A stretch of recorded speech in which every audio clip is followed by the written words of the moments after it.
Welcome back, ladies and gentlemen, to another gaming news video. Today we're going to be covering a new World War II game coming out called Hell Let Loose. Hell Let Loose is supposed to take place during D-Day or Operation Overlord in 1944 in in the Norman countryside.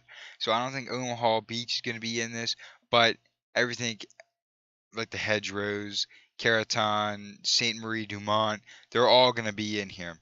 Now, if Omaha Beach is added in here, it might not. That was one of the biggest things actually that happened during Operation Overlord. Um, so yeah, so basically you get a sense of what's going to be taking place. The graphics engine, I believe, is Unreal Engine 4, I believe. You can see right here just the cloud differentials, the sunlight, the sky, the mud on the tank from the tank moving through the mud, the grass, the bushes, just the stuff littered around, making it look like an actual battle. Somebody was in a hurry to leave. It looks absolutely amazing. This game is developed by Black Matter Games or Studios, one of the two. All I know is Black Matter. They're based in Australia, and I believe they've been working on this game since 2015. And this game looks amazing. You can see just the amount of effort they put into just making the maps, making it look realistic, and I'm pretty sure Unreal Engine 4 is what runs on Riding Storm 2, so it's probably gonna have the same graphics, if not better, of Riding Storm 2 Vietnam, somewhere around there, because I'm pretty sure Riding Storm 2 Vietnam also uses Unreal Engine 4. And I cannot wait to see what this game is like. I just see those storm clouds coming out in the background. If weather is added into this game, like I'm not talking about when you spawn in, it's already raining with the map and it rains the entire thing.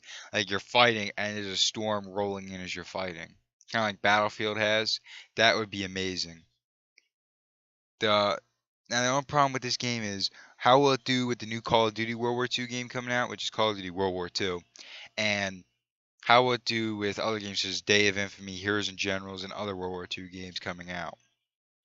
As you see here, these are our plans to battle on a new scale, a platoon-based realistic multiplayer first-person shooter for PC set during the Second World War. Huge battles, 100 players per game, 50 per team. That is a massive amount of people. That is bigger than what Heroes and Generals has. It is bigger than what a Battlefield server has. That is bigger than what a Rising Storm 2 server has. 100 players. That is 50 on each side. That is bigger than the 32v32 that are in most World War II games. This is going to be a bigger scale game. Coordinate. Win through teamwork, tactics, and communication. A new metagame. Capture sectors and resources to beat your enemy into submission. Combine arms. There were 20 different player-controlled vehicles and deployed weapons. Epic theater of war. Do battle across a 1-to-1 scale, 4 kilometers squared map. More than the Twitch. Supply capture and building systems. Experience history, historically accurate arsenal with realistic weapon behavior, and a modern engine developed by or for Unreal Engine 4. So a 1-to-1 scale, 4 kilometer squared map, that is bigger than what Riding Storm 2 Vietnam has, which is a 2 kilometer squared map. And that is huge. The Riding Storm 2 maps are big. This is going to be even bigger than that. 20 player controlled vehicles and deployable weapons already in the game. That is more vehicles than when Heroes and Generals launched. A new metagame. Capture sectors and resources to beat your enemy into submission. So there's resources that are on the map that you have to capture to continue on. If you don't have those resources, you'll have to do without. So resources are key to manage. Historically accurate arsenal with realistic weapon behavior. That's basically like the M1 is going to look exactly like it was in the hands of an infantryman in World War II. As you see here, Unreal Engine 4 is developed by a small independent team, or is developed for Unreal Engine 4 by the small independent team, which is Black Matter Games, I think is what they're called. Heavy emphasis on teamwork, leadership. So platoons are under the leadership of officers and the force commander. Historically accurate weapons, logistics, armor, and tactics. Teamwork and communication is what you need to win, but you have to survive as well. Featuring sweeping 4 kilometer maps taking place during D-Day 1944 on a 1-to-1 scale. They made these off of satellite photography, meaning these look exactly like they are now, or what they were in World War II. Let's see here. Pack 43, MG 42, create choke points, sunken lanes, killing zones. Armor and infantry must work together. Battlefield skill and strategic ability. And it also said a pre-alpha is going to be coming out in October 2017, and this game is supposed to be released in 2018 of spring of 2018. As you see here, realistic vehicles deliver supplies to the front line in Oval Blitz, Sherman Firefly, the Priest, a Jeep, Panther, bombard the enemy. 20 plus vehicles going to be in this game. This is going to be a lot of vehicles. You see here supply, transport, light armor, medium armor, heavy armor, mobile artillery, tank destroyer, assault gun, half track, scout, and repair. That is a lot of vehicle categories and a lot of vehicles in this game. There's going to be a ton to do in this game, a ton to drive in, a ton to be in, and I cannot wait to see this game in a trailer, gameplay trailer, just to see how it works. I am excited for this game. This game is bringing a lot to the table as far as World War II game. It's not a lot of World War II games that brought a lot. Heroes and Generals is probably the one that brought the most so far. Epic Theater of War. It takes place Operation Overlord 1944 in the Norman countryside. So this is like probably right after D-Day, so I'm pretty sure D-Day won't be in this. Dense woodland, hedgerows, canal frame, rolling stretches, so basically irrigation ditches as well to hide in, small villages, choke points, crossroads, high ground. Just the battlefield is going to be littered with places that will be strategically valuable to hold. The walk from one side of the map to the other is 15 minutes. That is a lot, because one round is probably only like 20 minutes.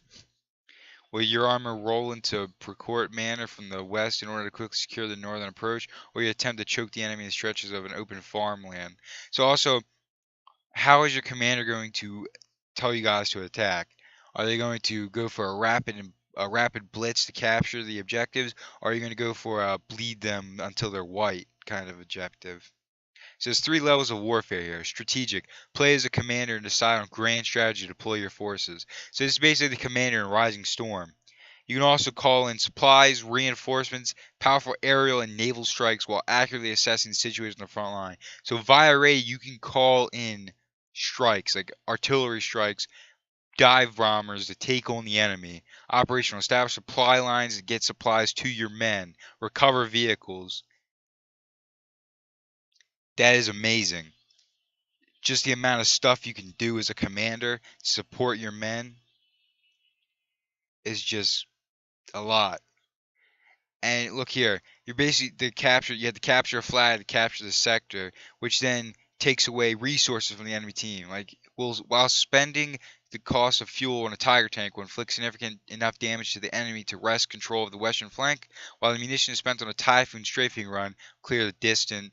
So basically, as they're saying there, is that will it be able to put this supplies on that when you can put it on something else? You got to make that decision.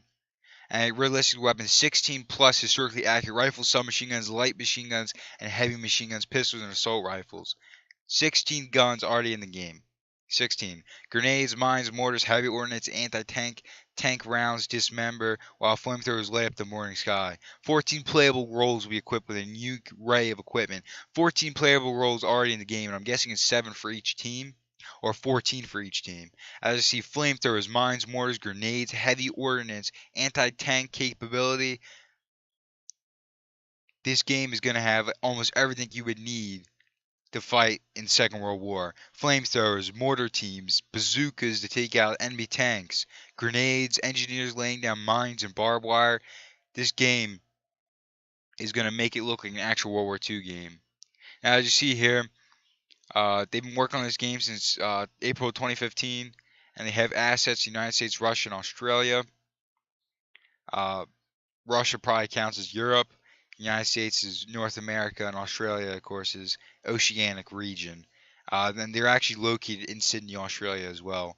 But I cannot wait for this game to come out. This game is supposed to come out in spring of 2018. So between October when the pre-alpha comes out to spring of 2018, there should be an alpha and a beta in that. So don't forget, guys, the link in the description room below will be for this website. Go in there, sign up with your email, subscribe for news and the beta when it comes out. And I'll see you guys in the next episode. This is DomDowg signing out. See you guys next time.